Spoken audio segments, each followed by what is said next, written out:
नमस्कार, जोहार दोस्तों।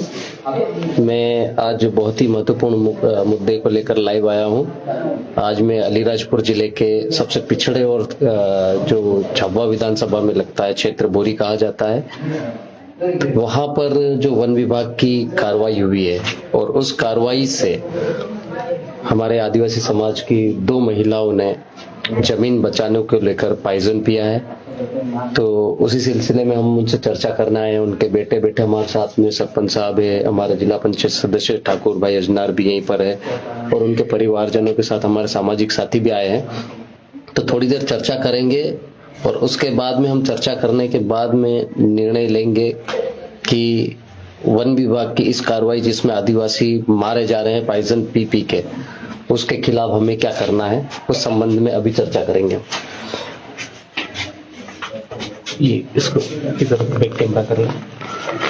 ये है खत्री भाई, इन्होंने कल पॉइजन पिया है। जो जानकारी है ये इनका परसों इनके लड़के ने बताया हमको कि ये जो जमीन है, जिस जमीन पर इनका मकान है, वो फॉरेस्ट की कही जा रही है और वो अभी से नहीं, इनकी पीढ़ी दर पीढ़ियां उसमें मतलब खत्म हो गई है और उसी जमीन पर जिंदा है, उसके सिवाय उनके पास कोई जमीन नहीं है। तो माई काय हो बोला तिंदाड़े पोरंदाड़े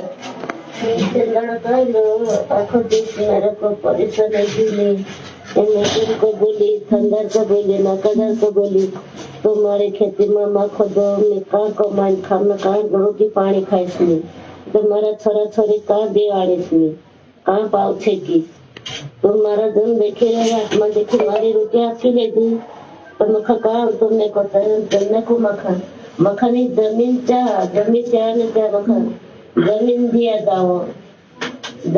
जाओ कर बोली भी मैडम को मारना दौड़ी तो बात किया मैडम मारना अभी कहानी मैडम ऋतिका यादव ये क्या फॉरेस्ट वाली ऋतिका मैडम हाँ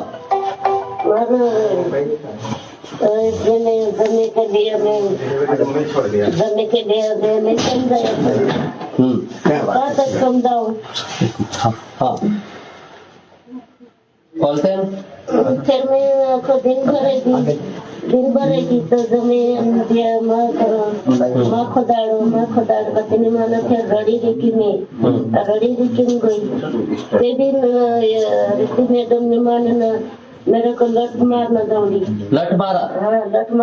तो फिर मैं खड़ी तो दवा पिन मर जा जहर पिन मर जाते भी हमारा कहीं नहीं कुछ भी नहीं जाए।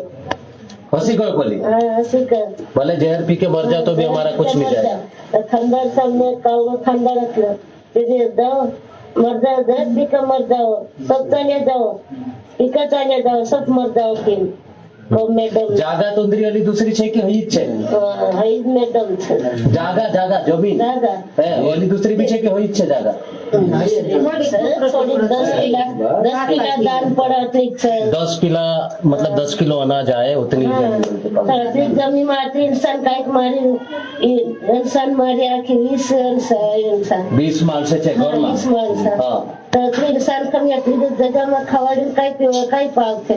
सही बात।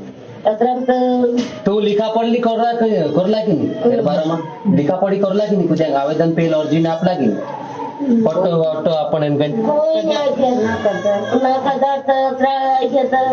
मारी ना करता रही जो भी काई इंसान ने आपी तो जमी करो काम कर देना जमीन क्या काई कुछ भी नहीं बोले कि कागज किया कागज लिखा कागज कर दो।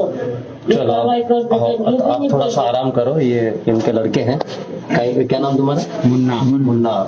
आप बताएंगे हमको कि ये लाइव में हम लोग बात कर रहे हैं आदिवासी समाज से और प्रशासन से भी, तो इस संबंध में ये जो जमीन है उस जमीन को लेकर आपने कोई आवेदन निवेदन शासन प्रशासन से कभी मांग की थी? जी हमने किया था, हमने कलेक्टर महोदय को भी दिया था और सांसद महोदय को भी हमने आवेदन दिया था और ये विक्रांत विधायक को इनको भी दिया था। और राज्यपाल को भी दिया था। अच्छा, हाँ, भोपाल गए थे हम। कब दिख गए थे? अभी कम से कम ज्यादा समय नहीं होगा, 3-4 दिन पहले। 3-4 दिन पहले। हाँ। यहाँ थोड़ा ज्यादा समय होगा, इतना 10-11 दिन या इतना हो। उससे पहले कहीं किया था और साल भर पहले, 6 महीने पहले, 2 साल? ये बड़े मतलब बरसात में जब हमने फसल बोई थी तब भी हमने विधायक जी सांसद महोदय को हमने निवेदन दी थी। बारिश में सांसद महोदय को? हाँ, तो ये हमारी फसल तोड़ रहे हैं और हमारी फसल बचा लो करके, तो उन्होंने फसल रुकवा दी थी। पर हमें कोई ऐसा मतलब वो नहीं बताया कि यहाँ जाना और ये ऐसा कर लेंगे और ऐसा नोटिस दिया था क्या? नहीं, नोटिस नहीं दिया। कितने बजे जेसीबी लेके आए? ये कम से कम 8-9 बजे सुबह? हाँ। कितने फलिया में कितने लोग हैं जिनके घर जा रहे हैं, खेत जा रहे हैं? खेत जा रहे हैं वो 16। ये गांव के सरपंच साहब है और हमारे देश के साथी हो जिला पंचायत सदस्य ठाकुर भाई भी।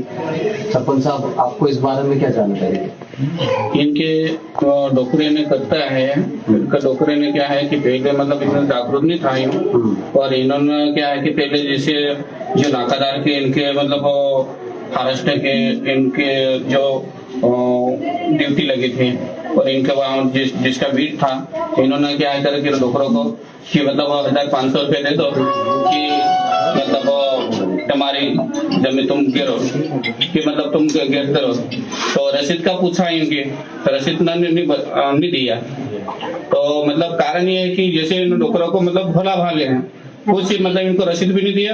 आज तक इनकी रसीद कितनी है, अब तक इनके कागज नहीं दिया। तो आज हाँ मतलब इतने साल से एक पीढ़ी से मतलब जमीन करता आए, कौन आज तक इनके मतलब जमीन नापर नहीं गई। दंड का पैसे देते, रसीद नहीं, हाँ, रसीद नहीं दिया। रसीद हमको। तो अब हाँ बापड़ा बेचारा ना, कम से कम इनका परिवार कम से कम 16 फाइल है, 16 फाइल के आज तक मतलब इनको वो गए कि हम मतलब ये हमारी जमी है और ये हमारी जमी के वो ये छोड़ दो, नहीं छोड़ेंगे तुम्हारे बाप की जमी है ये तो मतलब तुमको देंगे, यानी ऐसा बोला ही मैडम। बोले वो किस पद पे? ये मतलब ये नहीं, ये मतलब जबत वाली है। तो मतलब इनको एक बार बैठे हमने मुझे समझाया कि इनकी जमीन नहीं है मैडम छोड़ दो, तो नहीं मानी। फिर दूसरी बार फिर आए एसडीएम मैडम, फिर भी बताए, फिर भी नहीं माने। फिर भी मतलब एक मतलब बड़े वो अधिकारी आए हैं, इनको भी बोला। चलो मतलब इनकी तरफ से लगातार प्रयास जारी था, अधिकारियों से चर्चा कर रहे थे, इन्होंने सांसद महोदय से भी निवेदन कर लिया, केना विधायक साहब से भी कर लिया, यहाँ तक कि राज्यपाल महोदय से भी कर लिया है, लेकिन इनको पट्टा ना मिलना, इनकी अज्ञानता भी रही। कहीं ना कहीं आवेदन निवेदन जरूर किया, लेकिन समय पर ना रसीद मिली ना पट्टा मिला। आज इनके पास दूसरी जमीन नहीं है और उस जमीन पर जैसे भी जब गई बिना सूचना पत्र के, तो बेचारी दोनों महिलाएं मजबूरन, इधर ये अत्रीबाई है, इनकी दूसरी वाली बेटी है ना, ये बसंती, अच्छा बसंती इनकी बहू है। तो परिवार में 2 लोगों ने इस तरह से पॉइजन पी लिया। अब बड़ी मुश्किल से अभी स्वास्थ्य ठीक है, बोतलें चढ़ रही है और पूरे गांव के लोग इकट्ठा हुए हैं। बाकी अब हम लोग जो आपस में चर्चा करके आगे निर्णय जो भी होगा शासन प्रशासन को अवगत करवाएंगे। लेकिन इस पूरे मसले को, मुद्दे को जिस तरह से हम लोग देखते हैं, सीबी लाइव ने बकायदा उठाया है और उसी के बाद हमारी भी संज्ञान में आया और आज हम शासकीय अवकाश के दिन यहाँ पर पहुंचे हैं, पीड़ित परिवार से मिले हैं। काफी डरे हुए लोग हैं। इनके फलिये में 8-10 मकान हैं जो उस फलिये वाले हैं जहां पर ये जेसीबी चले हैं और वहां पर उनके पास जीने के लिए दूसरी जमीन नहीं है, इनका ऐसा कहना है परिवार वालों का। और हम इस पीड़ित परिवार के साथ है, चाहे आदिवासी समाज का कोई सा भी झंडा डंडा बैनर उपयोग करना पड़े हम करेंगे। लेकिन वन विभाग को जिस तरह से ये बार बार इनकी कार्रवाई हो रही है, मैं आपको बता दूं पिछले हफ्ते ही अलीराजपुर जिले के एक भोरदिया गांव में भी ऐसा ही हुआ था, जहां पर आदिवासी समाज के लोग पत्थर निकाल के अपनी जीवन दिनचर्या चलाते हैं, रोजी रोटी कमाते हैं, उन्हें भी पत्थर और ट्रैक्टर सहित उठाकर जब्त कर लिया गया था। तो ऐसे में तो आदिवासी समाज का जीना दुभर हो जाएगा। पैसा एक्ट मध्य प्रदेश शासन ने पिछली 15 नवंबर 2022 को ही लागू किया। उसके तहत ग्राम सभा के जो समिति बनी है, अलग अलग समितियों के अध्यक्ष बने, सदस्य बने, उनकी भी जिम्मेदारी है स्थानीय प्रशासन की भी जिम्मेदारी तय की गई है। उसके बाद भी वन विभाग इन सारी चीजों को मानने से हर बार मना करता है, और मना ही नहीं करता, अपनी मनमानी करता है, जिसकी वजह से आदिवासी समाज के ऐसे दबे कुचले पिछड़े पीड़ित लोग जो अपनी आवाज नहीं उठा पाते, जानकारी के अभाव में मरने को विवश हो रहे हैं, मजबूर हो रहे हैं। इसका कारण कौन है? इसके पीछे की वजह आप देख रहे हो, जल जंगल जमीन है। लेकिन यदि प्रशासन इस बात को, वन विभाग, अमला इस चीज को मानने से मना करता है और इनकी यदि जान चले जाती तो इसके जिम्मेदार कौन होता? ये जिम्मेदारी तय होना चाहिए। माननीय मुख्यमंत्री जी ने आज मंत्रिमंडल भी बना दिया गया है। हमारे जिले में भी माननीय श्री नागर सिंह जी चौहान को पहली बार मंत्री बनाया है। तो हम इस मुद्दे को लेकर जैसे ही वो भोपाल से आते हैं, कल या परसों में उनसे मुलाकात करेंगे और उस मुद्दे को हम लोग सदन तक पहुंचाने की पूरी कोशिश करेंगे। और वन विभाग जिस तरह से पैसा एक्ट को नजरअंदाज कर रहा है, ग्राम पंचायत समिति को नजरअंदाज कर रहा है और अपनी मनमानी चला के आदिवासियों को पॉइजन खाने पे, जहर पीने पर मजबूर कर रहा है, ये सरासर तानाशाही है और शासन को भी इसे संज्ञान में लेना होगा, वरना आदिवासी समाज सड़कों पर होगा। और यदि इनको जमीन नहीं दी गई और इनके यदि जान चले गई तो इसकी जिम्मेदारी तय होनी चाहिए, क्योंकि इनको बोला गया है, महिला ने बताया, आपने सुना भी होगा लाइव में, कि आप जहर पी के मर जाओ, हमारा कुछ नहीं जाएगा। इनको लठ से मारने की भी कोशिश की गई है। इनके 15-20 परिवार के जो सदस्य है वो इसी जमीन पर आश्रित है। और मैंने वीडियो देखा, मौके पर गया हूँ, वहां पर आसपास जंगल ही नहीं दिखता, खैड़ा बना रखा और ये सैकड़ों साल से वहां पर खेती बाड़ी कर रहे हैं। तो सवाल ये भी उठता है कि वन अधिनियम कब से लागू हुआ? आदिवासी इस देश का मालिक है, मूल निवासी है और सैकड़ों वर्षों से उस धरती पर रह रहा है, उस जंगल में रह रहा है और जंगलों को बसाया आदिवासी ने, बनाया आदिवासी ने। और उसी जंगल पर यदि वो खेती बाड़ी कर रहा है तो दूसरा जंगल भी उसने बचाया है और उस जंगल को वो अपने उपयोग के लिए उपयोग कर रहा है। अब वहां पर कोई जंगल नहीं है, हजारों वर्षों से वहां रह के खेती बाड़ी कर रहे हैं, पीढ़ी दर पीढ़ी वहां से निकलकर अभी ये जिंदा है। और अब अचानक से वन विभाग आता है उस समतल जमीन पर, बोले कि बाउंड्री वाल हम करेंगे, तार फेंसिंग करेंगे। तो ये काफी गलत है। बिना सूचना पत्र के जिस तरह से ये कार्रवाइयां हो रही है पूरे जिले में और पूरे मध्य प्रदेश में, वन विभाग की तानाशाही जगह जगह हमारे को देखने को मिलती है, वीडियो के माध्यम से, प्रेस नोट के माध्यम से, मीडिया के माध्यम से। इसका हम आदिवासी समाज, पूरा मध्य प्रदेश पुरजोर विरोध करेगा और जरूरत पड़ने पर नगर बंद नहीं होगा, जिला मुख्यालय पर धरना प्रदर्शन होगा, फॉरेस्ट विभाग अलीराजपुर वन विभाग का घेराव होगा। इस बात की मैं चेतावनी भी देता हूं और शासन प्रशासन से मांग करता हूं, जो भी पीड़ित पक्ष है उनके न्याय के लिए सामने आए और इस मामले को, इस मुद्दे को संज्ञान में ले, ताकि आने वाली जो पीढ़ियां है और आने वाले समय में इस तरह से आदिवासियों को जहर पी के मरने पर मजबूर ना होना पड़े। धन्यवाद। जोहार साथियों, यही संदेश था।